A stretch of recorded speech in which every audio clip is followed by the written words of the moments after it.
방금 입정, 그러니까 고요한데 들어갔다가 나오셨어요?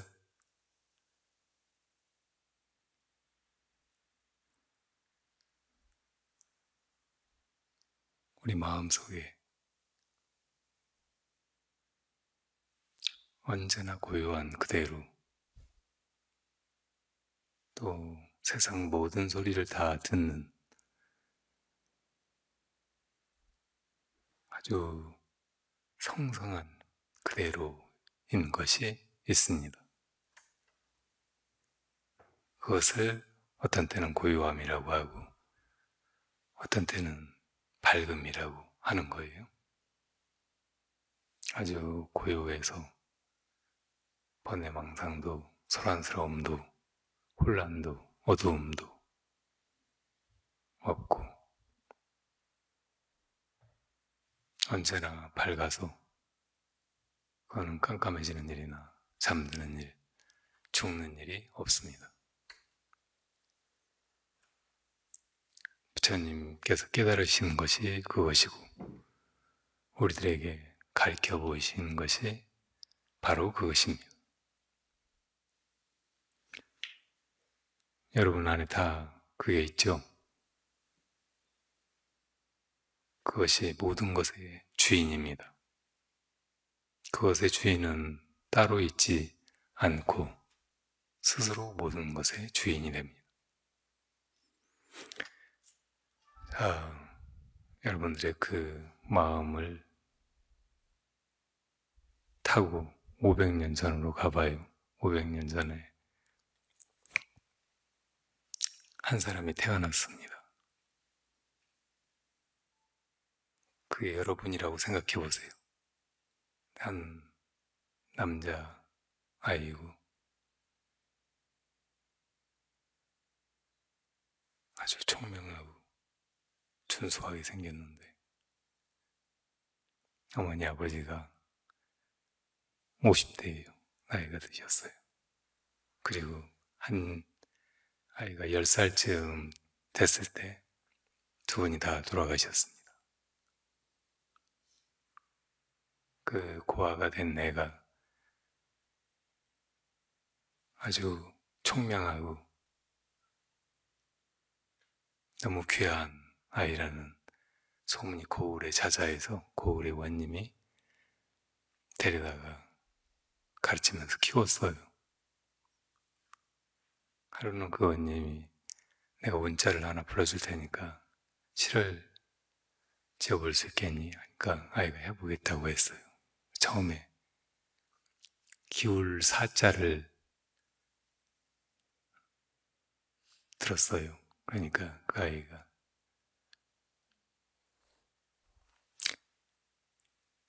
향고각 일초사 이렇게 읊었어요.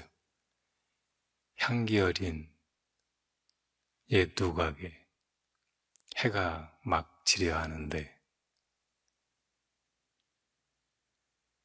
그래서 원님이 놀라서 다음 문자를 띄웠어요. 꽃화자. 그랬더니 얘가 즉시 천리강산 산략화 이렇게 읊었어요. 천리에 가득한 눈이 마치 만발한 꽃과 같구나. 그래서 원님이 아주 기뻐하면서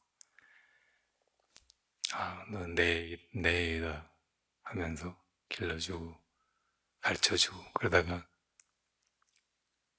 이제 임기가 다해서 다른 데로 가면서 서울의 성균관에다가 넣어줬어요. 이 성균관에서 공부를 잘하고 또 좋은 동료들도 만나고 사귀고 했는데 처음 과거를 봤다가 낙방했어요. 그러니까 다 뛰어난 영재라고 하고 당연히 과거에는 장원급 자리라고 기대했는데 떨어져서 심하게 낙심했어요. 그래서 떨어진 친구들이랑 여기저기 유람이나 하자고 지리산으로 갔어요. 이골저골을 다니면서 절 구경도 하고 거기서 뜻밖의 훌륭한 스님들을 만나고 나중에는 경전이 있어서 이런저런 경전을 다 보게 됐어요. 불법의 그 심오함, 방대함에 탐복을 했어요. 그러다 또 어떤 큰 스님을 만나서 이 불법의 대의는 마음을 깨치는 일이다 라는 말씀을 듣고 이제 이 마음이 뭘까 참고를 하기 시작했어요. 그러다가 얼마 지나지 않은 날 창밖에서 소쩍새 울음소리가 들렸어요. 그 순간에 눈이 확 열려서 모도송을 지었어요. 홀문 두자 제 창외 호련히 두견새가 창밖에서 우는 소리를 듣고 보니 만한 청산 진고향 눈 가득한 저 청산이 그대로 내 고향이로구나.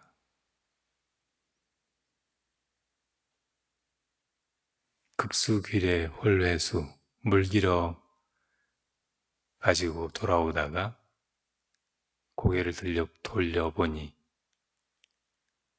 청산무수 백운 중 첩첩청산이 백운 가운데 서 있구나.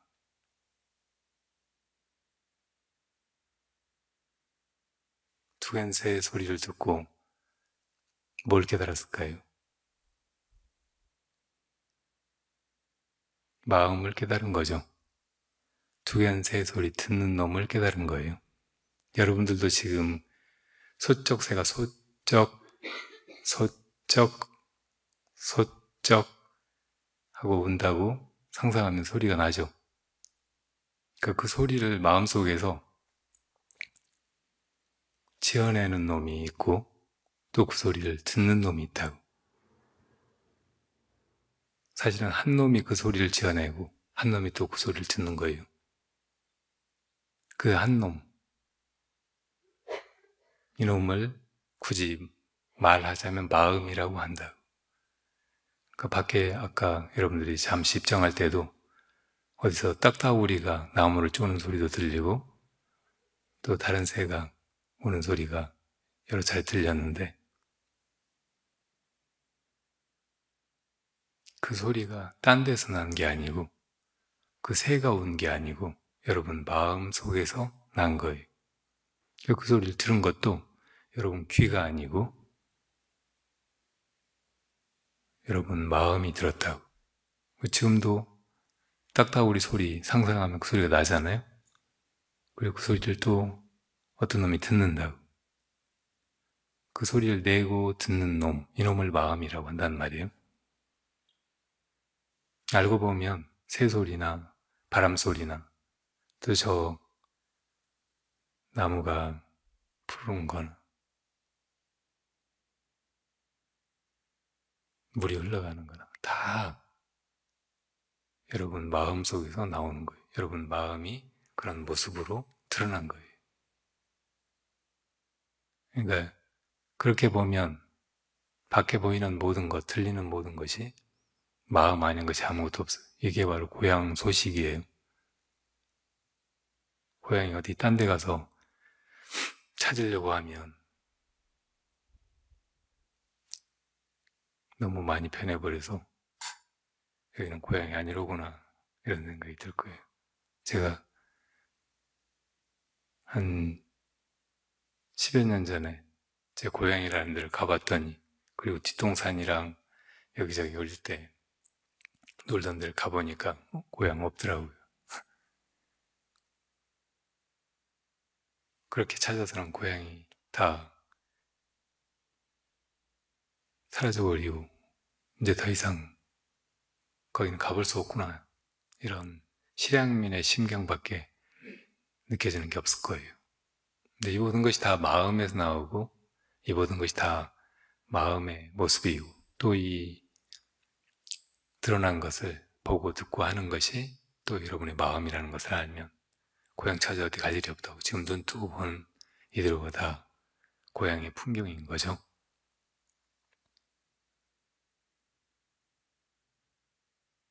네, 이 서산대사, 이분이 서산대사예요. 근데 서산대사 이름일 뿐이지 사실은 여러분의 마음하고 그 서산대사의 마음하고 전혀 다른 게 아니에요. 나는 홍길동이고 또 저 여자는 성춘향이고 또 저분은 서산대사고 저분은 부처님이고 그렇게 여러분들이 생각할 뿐이에요. 그렇게 이름 붙이고 다 따로따로라고 생각한다고.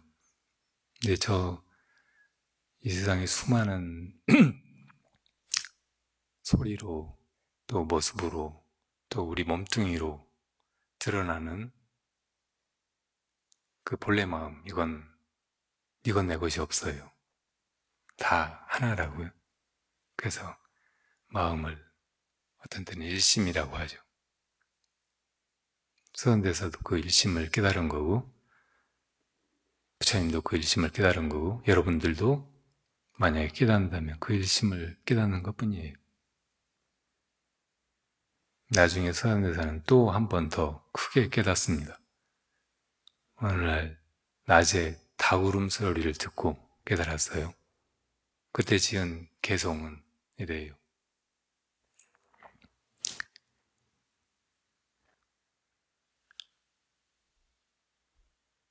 발백, 신비백. 이 머리카락은 나이 들면 하얘져 가지만 마음은 백발이 되지 않는다고. 고인증 누설. 옛사람이 이미 누설했네.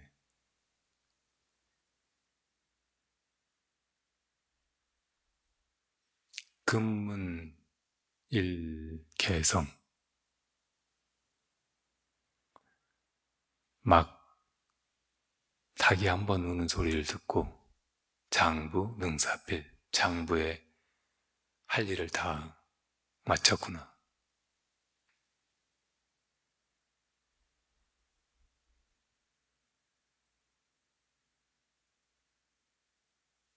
홀득 자가적. 호련히 내 집안 것을 얻으니 두두 지차이. 이것저것 모든 것이 다 다만 이것일 뿐이로구나.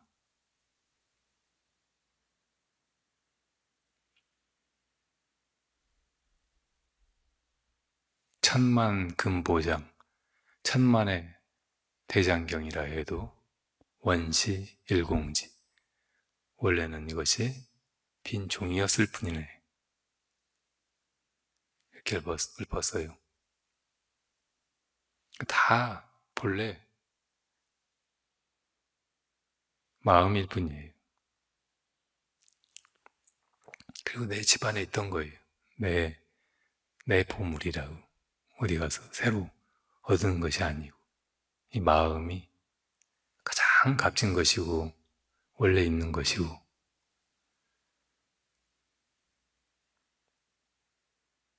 그걸 알려고 하고 그게 이거다 저거다 말을 듣고 그렇게 생각을 하고 해왔지만 사실은 그런 거 다 필요 없는 거예요.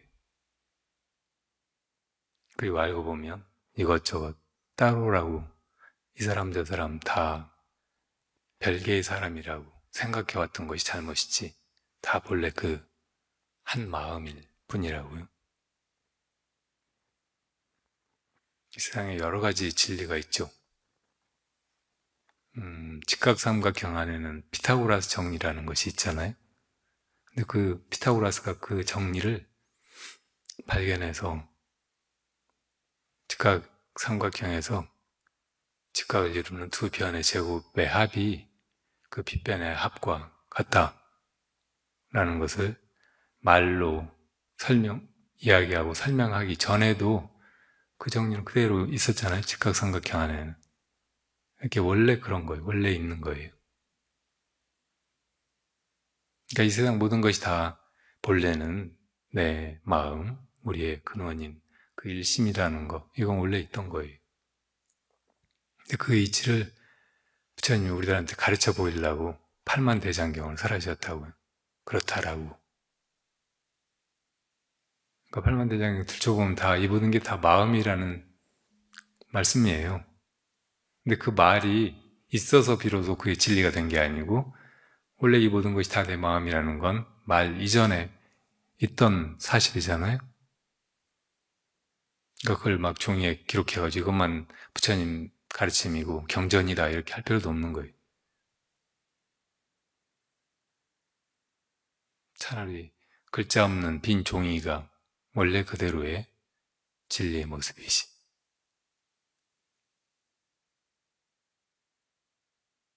자, 이렇게 이제 깨달은 그분이, 그리고 여러분이 이제 80이 됐어요. 근데 누가 스님 돌아가시면 사람들이 뵙고 싶어 할 거라고 화가를 불러다가 영정을 그려놨어요. 그래서 오늘 서원대사가 그날이 갈날임을 알고 목욕을 하고 손을 씻고 붓을 들어서 그 영정을 향해 가서 섰어요. 80년 전 것이야. 80년 전에는 저놈이 나이더니 80년 후 아시고 80년 후에는 내가 저놈이네. 그래서 저놈이 누구고 나는 누굴까요?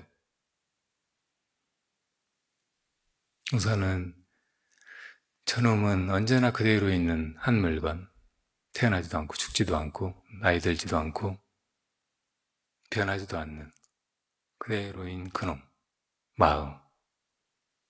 80년 전에 마음이었던 그놈이 내가 됐어요. 아, 나라고 여기는 이놈이 됐다고. 근데 이제 내가 이 나라는 생각을 버리고 다시 그놈으로 돌아가는 거예요.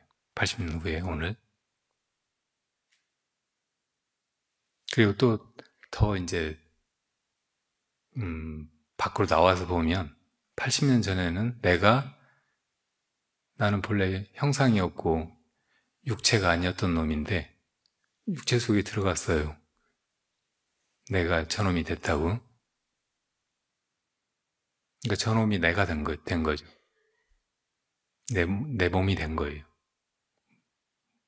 모양 없는 그놈이. 근데 이제 80년 후에는 내가 이 몸을 버리고 다시 그냥 모양 없는 나로 돌아가는 거죠. 그리고 이제 붓에 먹물이 남아서 오도송을 또 썼어요.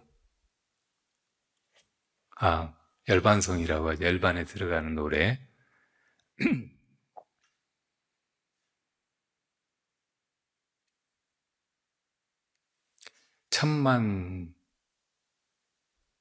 천개 만사량, 1000가지로 만가지로 해온 생각이 홍로일점설, 이글 타는 화로 속에 떨어진 한 송이 눈이로다. 이제 그동안 생각하고 마음을 써서 이것저것 해온 거, 그런 것들이 다 이 불타는 화로 속에 떨어진 한 점, 눈송이처럼 다 이제 사라지는 거죠.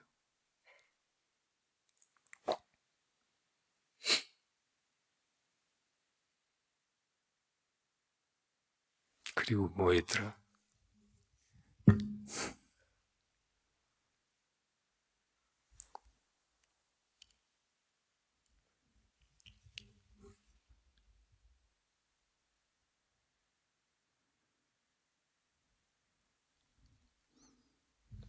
니우 수상해. 진흙소가 물리를 다니다가 대지, 허공열, 대지와 허공이 다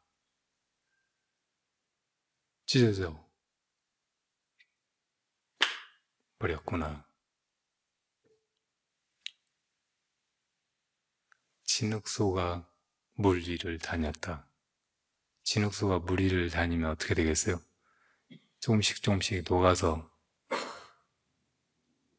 풀 없어지겠죠. 그리고 진흙소는 진짜 소가 아니에요. 살아있는 소가 아니라 그러니까 내 몸뚱이가 사실은 살아있는 것이 아니. 그리고 살았던 생애도 꿈속과 같이 그 어떤 것도 그대로 남아있을 수가 없다고. 허상이. 근데 이제 그 진흙소가 무리를 다닌다고 해도 물이 흐르려면 땅이 있어야 되고 땅이 있으려면 허공이 있어야 되겠지만 이게 다 이제 찢어서 없어져 버렸다고. 얼마나 멋진 열반성이에요. 얼마나 멋진 생애예요. 얼마나 멋진 생과 사예요.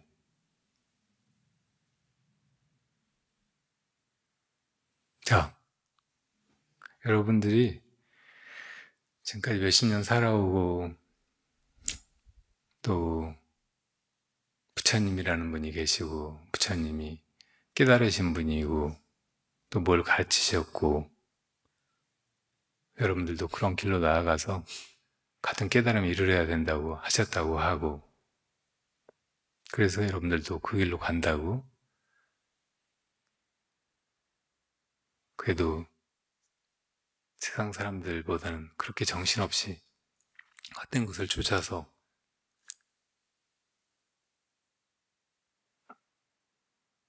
처절하고 숨가쁘고 나중엔 회한이나 슬픔만 남는 그런 생을 살고 싶지 않아서 지금까지 이렇게 왔을 거예요. 근데 지금 이제 시간이 얼마 없어요. 빨리 이걸 깨달아야 돼요. 사실은 시간이 이렇게 흘러가고 그 시간 속에 우리가 이 허공계와 또 허공계 먼지만도 못한 작은 이 몸뚱이를 가지고 이렇게 어딘가로 가고 있는 것 같은 이 이야기가 다 마음이 지어낸 것이라는 것을 빨리 통절히 꿰뚫어 봐야 돼. 지금 즉각 그렇게 하세요. 일어나서 춤을 추든지 나가서 집으로 그냥 가든지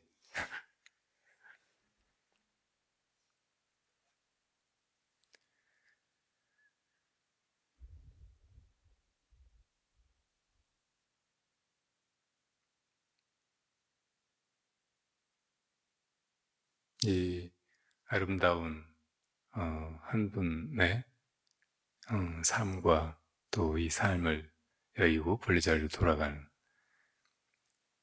그 일대기가 남의 얘기라고 생각하지 말고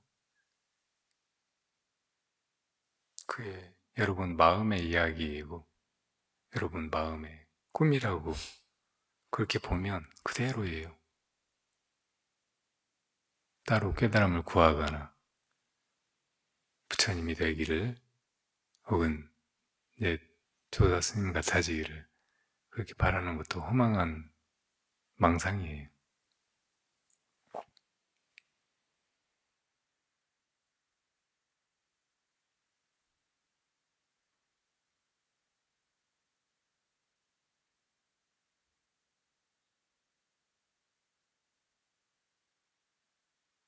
그래도 여러분들을 만나서 반갑고 또 이렇게 같이 꿈속에서라고 하지만 이 마음의 길, 마음을 깨닫는 그 길로 함께 나아갈 수 있어서 너무나 반갑고 행복합니다.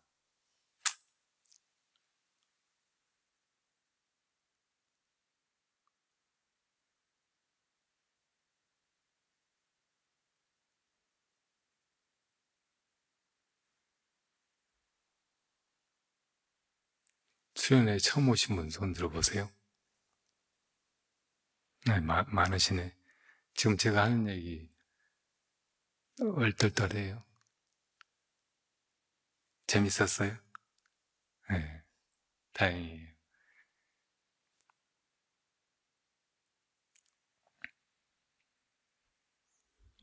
음, 아까 그 입정한다는 거, 그러니까 선정에 들어간다 그런 말인데 이거는 깨달음의 어, 조건이 다 갖춰진 자기 마음으로 돌아가는 거예요. 그러니까 우리 마음은 본래 깨달아져 있어요. 그걸 본각이라고 해요. 깨달았다는 말은 이 온갖 속박이나 얽매임에서 벗어났다는 말이기도 하고, 정말 이르러야 할 곳에, 부처님 이르신 그곳에 도달했다는 말이기도 해요. 꿈에서 깨어났다는 말이기도 하고요. 근데 우리 마음이 본래 그렇게 깨달아져 있는 거예요. 우리가 지금 세상 살면서 뭔가를 해서 이루고 얻고 뭐 이렇게 하듯이 그렇게 이루어지는 것이 아니에요. 그렇게 얻어지는 것이 아니라고. 본래 거기 있어요. 따로 얻을 것이 없어요. 근데 그거를 왜 부처님은 깨달았고 우리는 깨닫지 못했느냐? 우리한테는 깨닫지 못한 느낌이 있지 않아요? 근데 이 느낌이 걷어져야 돼. 이게 내 생각이에요. 내 본래 마음은 원래 깨달아져 있는데 그거를 스스로 이렇구나 하고 어, 어둠 속에서 헤매던 사람이 갑자기 밝아져가지고 모든 걸 다 역력하게 보고 이렇구나 하듯이 그렇게 한 번에 혼해지지 않으면은 계속 어둠 속에서 긴가민가 하고 살게 되거든요. 우리 마음속에 그런 무명이 있어서 내가 아직 부처님 같지 않다. 모든 것이 다 명료하지 않다. 이런 생각이 있는 거죠. 그래서 이제 막 헤매다니듯이 이것도 해보고 저것도 해보고 이것도 구하고 저것도 구하고 이것도 이루려고 하고 저것도 이루려고 하고 그렇게 허둥대게 된다고요. 근데 이제 그걸 멈추는 것을 마음이 고요해진다, 선정에 든다, 움직임이 그친다 이렇게 말하는 거예요. 그게 그치기만 하면 마음이 그대로 그냥 드러나는 거예요. 아주 고요하고 밝게, 소소영영하게. 그리고 그렇게 그냥 마음이 가만히 있으면 돼요. 그냥 쉬면 되고, 그냥 움직임을 그치면 된다고. 근데 이게 쉽지가 않아요. 하도 그동안 움직이던 버릇이 묵고 묵어가지고 뜻대로 멈춰지지가 않는 거예요. 마치 ADHD 그런 거, 그래서 이렇게 그런 장애가 생긴 아이같이 가만히 있지를 못한다. 원숭이처럼 계속 나대는 습관이 너무 오래돼가지고 가만히 있어 보려고 해도 그냥 금방 움직이고 있어요. 그래서 이제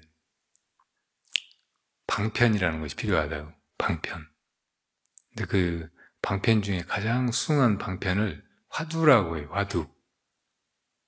그 화두는 그냥 그 마음을 가리키는 거예요. 부처님은 이렇게 연꽃을 들어 보이셨잖아요. 이게 마음을 가리켜 보인 거예요. 왜 이게 마음을 가리켜 보인 걸까? 뭐 이제 사물로 존재하는 걸 가리키려면 이렇게 가리키면 되잖아요. 근데 이 마음은 그렇게 어디를 가리켜가지고 드러내 보일 수가 없어. 이렇게 한다고 그래도 이 속에 마음이 있는가 보면 없잖아요. 이렇게 가리켜도 없다고.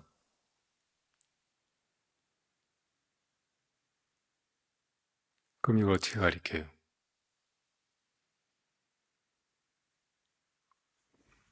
이렇게. 뭐 그것뿐만 아니라 뭐 이렇게 가르칠 수 있고 소쩍소쩍 할 수도 있고 꼭 끼워 할 수도 있고 그렇게 이제 이걸 드러내 보여야 그게 가리켜지는 거예요. 그것이 움직이는 거, 그것이 작용하는 것, 이것을 드러내야 그것이 드러난다고. 여러분 마음속에 소쩍 소쩍 하고 소리를 내봐요. 뭔가가 소쩍 소쩍 하고 있다는 것이 느껴지잖아요. 그러기 전에는 그게 보이지도 않고 생각을 해도 알 수가 없고 도저히 그게 드러나지가 않는다고. 그렇게 보면 완전히 없는 거예요. 진공 속에 있다고. 그래서 그렇게 그걸 보려고 하고 알려고 하면 도저히 알 수가 없어요. 근데 그게 소쩍소쩍 할 때, 꽃기호 할 때, 꽃기호 하는 놈이 그때 비로소 드러나는 거예요. 소쩍소쩍 하는 놈이 드러나는 거라고. 그렇게밖에 드러낼 수가 없어요. 부처님은 이렇게 해서 그걸 드러내신 거라고. 그러니까 아주 쉽게 말하자면 이놈이 이렇게 한다는 것을 보임으로써 그 이놈을 드러내신 거라, 가르쳐 보이신 거라고요.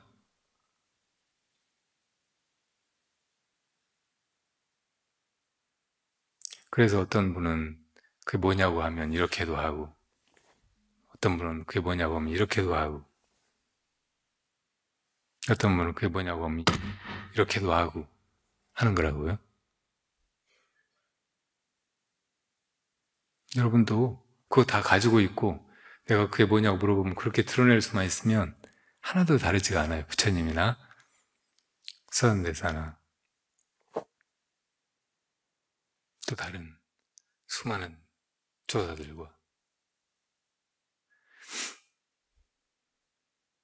그리고 이것을 깨닫는 것이 세상에 헛된 일을 이루는 것, 헛된 명예나 다른 사람들의 인정을 구하는 것, 혹은 재물이나 돈이나 뭐 좋은 차나 집이나 이런 거를 얻는 거 하고는 비교할 수 없이 좋은 거예요.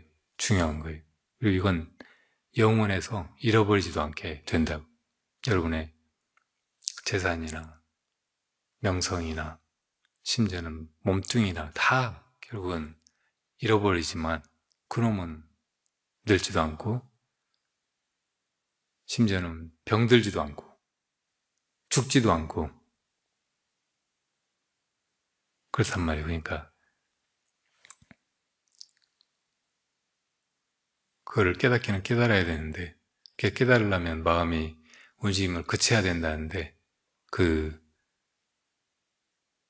마음을 움직이지 않고 가만히 있어 보려고 해도 잘 되지가 않으니까 부처님의 또 옛 조사의 수많은 방편을 통해서 그냥 그렇게 되는 거. 다른 건 이제 이렇게 해봐라 그러면은 그걸 통해서 뭔가를 얻으려고 하잖아요. 어떤 그 방법, 방편, 길을 통해 가지고 어떤 목적을 이루려고 하는 거라고. 근데 왜 이 불조의 화두는 최상승의 방편, 무방편의 방편이라고 하느냐면 그냥 그거를 듣고 이게 무슨 말인지 이해가 안 가면 그냥 마음이 쉬어버려요. 그러니까 부처님이 깨달아서 마하가섭에게 전하고 마하가섭이 또 안한존자에게 전하고 안한존자에게서 상나와서 우바우다 제다가 미다가 이렇게 쭉 전해와서 보리달마가 그거를 이제 동쪽으로 전해왔는데 그게 무엇입니까? 하고 조주스님한테 누가 물으니까 뜰 앞에 잣나무다 하셨어요. 이게 무슨 말인지 이해가 가요? 부처님이 깨달아서 제자한테 쭉 전해주고 그 제자가 또 전해봐서 전하고 해가지고 그걸 가지고 동쪽으로 와서 우리한테 전해준 게 있는데 그게 뭐냐고 했더니 뜰 앞에 잣나무라고. 이게 무슨 말이에요? 그걸 바로 그냥 가리켜 보인 건데 내가 뜰 앞에 잣나무라고 한 뜻이 뭐냐고 물어보면 대답할 수 있어요? 그 대답할 수 있으면 진짜 조주스님 같이 또 부처님 같이 확연히 이제 깨달았다. 서른대사가 그렇게 얘기했듯이 정말 이 세상에 제일 중요한 일, 꼭 마쳐야 되는 그 일을 다 이제 한 것이 돼요. 그러니까 더 이상 이제 할 것도 없고 그대로 그냥 무사태평한 열반의 세계, 태평성대인 거죠. 그러니까 그렇게 이제 일을 마친 느낌, 이제 더 이상 좋고 더 뭐 바랄 것도 없고 이제 완전 무결한 이 이르러야 할 곳에 내가 도달했구나 이런 느낌이 없으면 의심이 가. 그게 뭐냐고 물었는데 뜰 앞에 잣나무라고? 이렇게 의심이 가는 순간 사실은 마음이 멈춰 있는 거예요. 완전히 고요해져 있는 거라고. 우리 마음이 그렇게 이제 원하지 않아도 멈춰 있는 순간이 있기는 있어요. 그러니까 겉보기에 멈춰 있는 순간이 그게 잠들었을 때예요. 아무 생각도 없잖아요. 꿈도 안 꾸면. 근데 그때도 어둠 속에 뭐가 보이지 않아도 뭔가 사물이 있고 막 움직임이 있고 하듯이 사실은 움직임이 있긴 있다고. 멈춰 있는 건 겉의 마음이고 속마음은 움직이고 있어요. 근데 어쨌든 잠들었을 때 고요해진 그 상태를 자기가 알지 못한다고. 잠들어가지고는 자기가 자는 줄조차 모르잖아요. 이 세상에 자기가 있는 줄도 모르잖아요. 그런 걸 이제 무기라고 한다고, 무명이라고 한다고. 근데 이제 그 무명이 그러니까 본래 있는 우리 마음을 가리고 있는 먼지 혹은 흙막 같은 것이어서 그게 사실은 깨달음을 잘 밑바탕에서 가리고 있는 거예요. 그걸 걷어내버려야 돼. 근데 그걸 걷어내려고 하면 거의 불가능에 가까울 만큼 어려워요. 잠이 오는데 잠을 안 자려고 길 쓰고 싸우는 것처럼 그러다 결국은 잠에 굴복하고 마는 것처럼 정말 어려운 일이라고. 근데 이 뜰 앞에 잣나무라고 부처님이 깨달아가지고 전해온 그것이 뜰 앞에 잣나무라고 이게 무슨 말이야? 아까 서현대사의 오도송이나 열반송 이것도 제가 설명을 해드리니까 이해가 가잖아요. 여러분들이 눈으로 그걸 볼 수 있게 됐다고. 근데 조사의 공안은 설명을 해줘도 납득이 안 가. 이게 말귀를 완전히 떠나 있거든요. 그걸 분명히 가리킨 것이긴 한데, 부처님이 이렇게 연꽃 들어보이신 거, 이게 내가 아까 설명해 줬잖아요? 그래서 조금 이해가 가긴 하는데, 그럼 부처님 연꽃 들어보이신 뜻이 뭐냐? 내가 여러분들은 물어보면 대답을 할 수 있어요? 뭐라고 말로 하면, 그건 말일 뿐이잖아요? 그걸 바로 여러분들이 드러내 보이면 내가 인정을 할 텐데. 그렇게 이제, 화두를 들고, 이게 무슨 말이지? 하는 의문에 사로잡혀 있으면 그 순간에 여러분의 마음이 정확하게 정지해 있는 것이라고요. 그리고 알려고 하는 마음 때문에 무기에 빠지도 않아. 잠들지도 못해. 그러니까 아주 밝게 깨어있는 거예요. 이게 바로 이제 바른 선정이고 그 바른 선정에서 반드시 바른 깨달음이 일어난다고. 여러분들이 불교 공부해보면 팔정도 배우잖아요. 정견, 정사, 정어, 정업, 정명, 정정진, 정념 그리고 그 다음에 정이라고. 그러니까 이 앞에 7가지가 다 정을 향하고 있어요. 정에만 들어가면 거기서 정각이 성취되니까 그 정까지가 길이고 정각은 이제 길 끝에 목적지라고. 깨달음이라고. 그러니까 정에 들어가야 되는데 정의 조건이 정은 바를 정자에 고요할 정자예요. 정할 정자. 그러니까 바르게 마음이 딱 본래 마음으로 움직이지 않고 딱 정해진다 그 말이에요. 마음이 움직이지 않는 것을 정이라고 하고 그게 바르다는 것은 잠들지 않고 깨어 있다는 말이에요. 근데 그렇게 하려고 하면 그냥 되게 어려운데 거의 불가능할 것 같은데 이상하게 화두를 들고 이게 무슨 뜻이지? 이런 마음으로 있으면, 이 의심 가운데 있으면은 그냥 그렇게 돼버리는 거라고. 그러니까 그대로만 있으면은 정각을 성취하는 거, 부처님이나 서한대사처럼 깨닫는 거, 이것이 그냥 독속이든 자라, 토관이든 취 잡는 거하고 똑같아요. 그냥 그렇게 되는 거라고. 사과나 배가 다 익으면 저절로 땅에 떨어지는 것 같이 그냥 그렇게 되는 거예요. 그러니까 거기까지가 여러분들이 해야 될 일이요. 그러니까 일단 화두를 드는 거, 이게 무슨 뜻이지? 하고 의심하는 거, 이것만 하면 돼요. 자기가 깨닫지 못했다 이런 마음이 들면 부처님 깨달은 게 이 마음이라는데 이게 뭘까? 이렇게 의심할 수도 있거든요. 속으로 소쩍 이렇게 하면 소쩍소쩍 하는 놈이 있잖아요. 그리고 그 소리 듣는 놈이 있다고. 그 놈이 뭐지? 이렇게 묻는 거예요. 그 놈이 귀가 아니야. 또 무슨 청각기관이나 신경 이런 게 아니란 말이에요. 뇌도 아니에요. 만약에 그게 뇌 같으면 죽어가지고 이제 몸통이 불태워버리고 나면 그건 없어져 버리잖아요. 그 소리 들을 줄 아는 놈이 없어져 버렸으니까 이제 더 이상 아무것도 없는 거예요. 죽어버린 거예요. 근데 그게 뇌가 아니라고.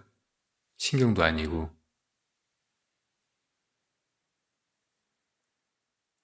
이, 이 고기로 된 이 귀도 아니야.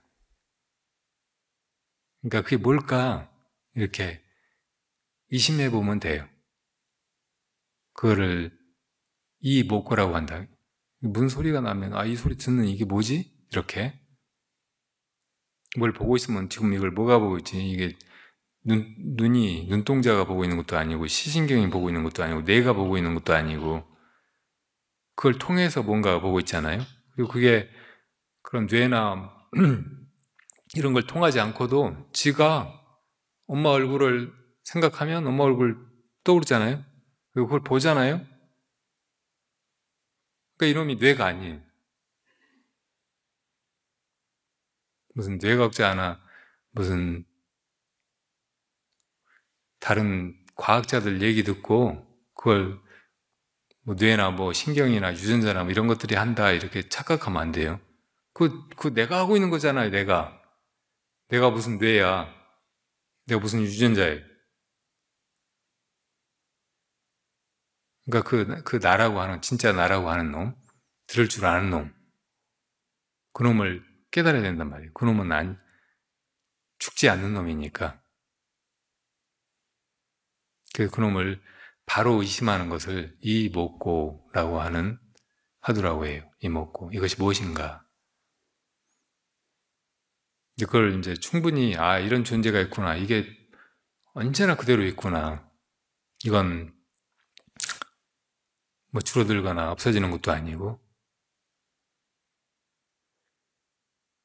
또 뭐 무슨 죄라든지 나쁜 일에 물드는 것도 아니고, 이것이 모든 것의 주인이고, 모든 것으로부터 자유롭고, 이것이 모든 걸 다 만들고, 이것이 모든 걸 다 보고 듣고 경험하고 하는 그런 존재라는 것을 확연히 알아차린 사람은 굳이 또 이게 뭘까 하지 않아도 돼요. 그냥 확인만 해도 돼요.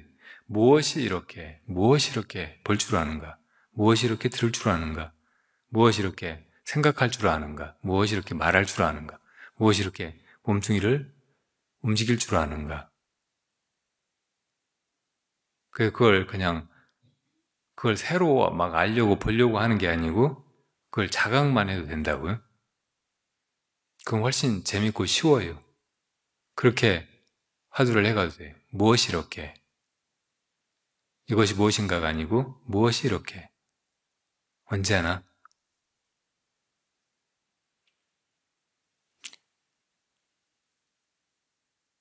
무슨 고통을 느끼는 사람도 무엇이 이렇게 고통을 느끼는가?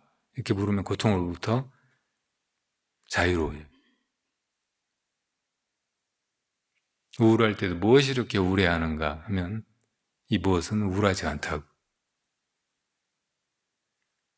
죽을 때도 무엇이 이렇게 죽는가 하면 이것은 죽지를 않아. 그러니까 이것으로 우리가 살면서 또 죽는 순간에 겪는 온갖 고통과 불편과 슬픔과 이 허탈함, 회한 이런 것에서 다 벗어나야 된다고.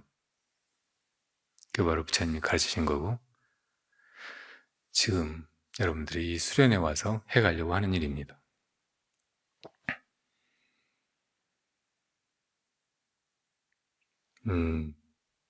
이렇게 이게 뭔가 무엇이 이렇게 하는가 묻는 것이 이제 여러분들이 속으로 진심으로 그렇게 해가야 될 일이고 그런 걸 앉아서도 하고 걸어가면서도 하고 누워서도 하고 할 수 있는데 앉아서 하는 걸 좌선이라고 해요.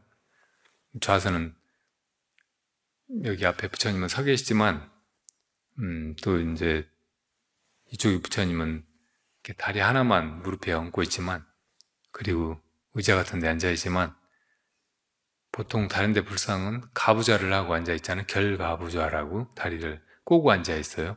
그게 이제 좌선의 기본 자세예요.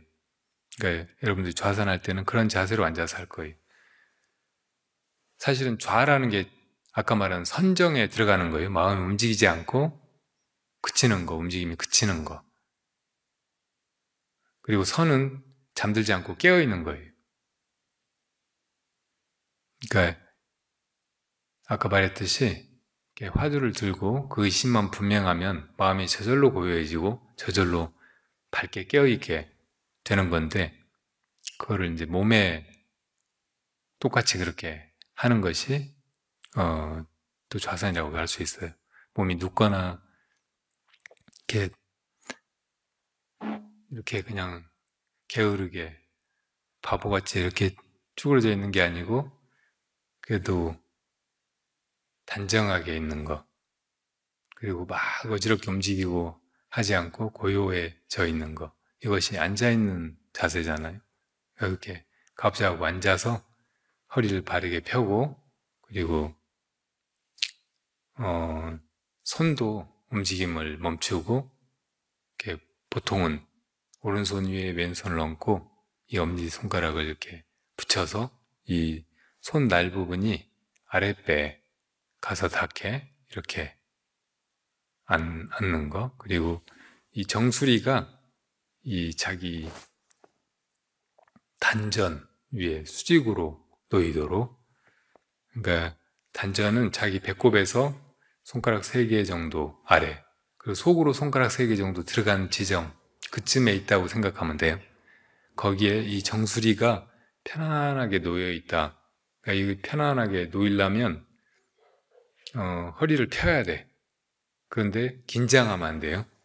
그렇게 펴면서도 허리에 약간의 힘을 주어서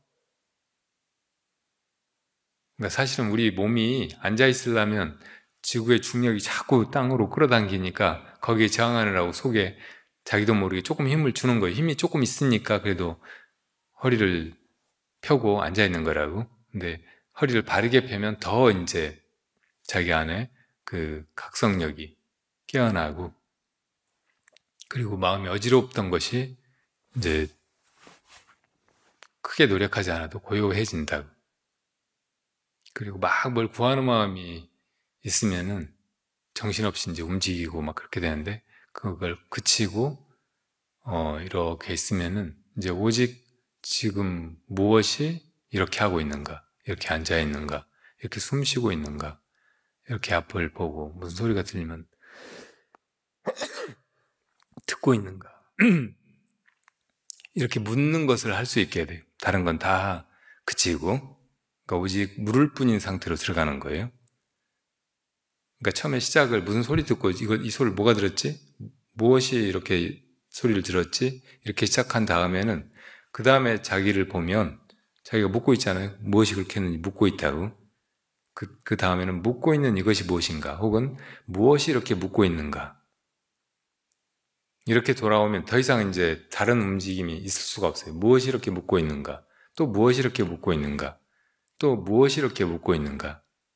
계속 이렇게만 된다고? 이렇게 되면 이제 안팎이 다 없어져 버리고 소리를 듣거나 뭘 보거나 무슨 생각을 하는 게 다 끊어져 버려요. 그냥 그 의문만 있게 된다고.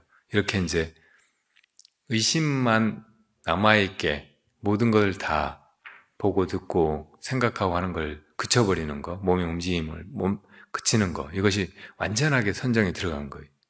그 정정에 들어가서 이제 깨달음이 일어나기 직전이라고. 그렇게만 하면 돼요. 그 이상 뭐 다른 거 할 것이 아무것도 없어요. 그렇게 좌선하면 되고요. 그리고 이제 그렇게 좌선 오래 하면 몸에 이런저런 불편함이나 통증이 느껴지기 시작하거든요. 근데 너무 오래 하는 거는 마음이 계속 아픈데 갑갑한데 팔리게 돼. 그러니까 이제 앉아만 있지 않고 움직이면서 걸으면서 조금 하다가 또 앉아있다가 되게 이제 이렇게 교대로 하게 돼요. 걸으면서 하는 선을 행선이라고 해요. 행선은 이제 평상시에 걸음으로 이렇게 걸으면서 해도 되는데 대중이 많고 공간이 그렇게 넓지 않으니까 좀 천천히 할 거예요. 천천히 걷는데 다른 사람들이 하는 거 보고 따라서 하면 되긴 되지만 일단 제일 중요한 건 몸의 균형을 잘 잡고 걸으려면 앞발에 체중을 완전히 옮긴 다음에 뒷발을 들어서 옮기는 거예요. 힘이 하나도 없는 상태에서 뒷발을 갖다가 놓고 그 다음에 체중을 다 옮기고 다 옮아간 다음에 뒷발을 떼어서 또 옮기고 이렇게 걷는 거예요. 그리고 손은 이제 좌선할 때처럼 이렇게 하는 게 아니고 그냥 단전 앞에 이렇게 오른손을 왼손을 잡아서 붙이면 돼요. 이걸 차수한다고 해요. 손을 교차해서 잡는 거예요. 이렇게 하고서 시선이랑 다른 거는 거의 좌선할 때 그 느낌 그대로 하고서 이제 이렇게 하면 돼요. 보통 이제 30분 좌선, 30분 행선 이렇게 하는데 초보자들이 힘들면은 얘기하세요. 그러면 20분으로 조정할 수도 있어요. 20분 좌선하고 20분 행선하고 또 20분 좌선하고 이런 식으로. 여러분들이 그렇게 여기 수련회 와가지고 이렇게 행선 좌선을 교대로 하는 걸 잘 익혀가지고 집에 가서도 그렇게 해보면은 이게 얼마나 좋은지 여러분 마음에도 좋고 몸에도 좋고 이 삶에도 좋고 잘 죽는데도 좋고 모든 것에 너무 좋은 일이라는 걸 피부로 느낄 수가 있을 거예요. 자, 그리고 이제 이 수련의 목적은 우리가 같이 살아가는 의미를 깨닫는 거예요. 여러분들이 2박 3일 짧은 시간이지만 이 수행 공동체 바파림에 와서 이제 같이 지내보는 거예요. 뭐 같이 밥 먹고 같이 차 마시고 같이 어떤 때는 법담도 하고 그리고 좌선도 하고 행선도 하고 일도 하고 그렇게 2박 3일은 완전히 함께하는 시간인데 이렇게 함께한다는 것에 또 우리 존재에 아주 깊은 의미가 숨어 있어요. 이 세상에 누구도 그냥 혼자 짠 혹은 뿅 하고 나타나지 않잖아요. 다 엄마의 뱃속에 있다가 울면서 태어난다고. 태어나서 보면 아빠도 있고 또 형제도 있고 친구도 있고 세상을 둘러보면 정말 수많은 사람들이 중생들이 있고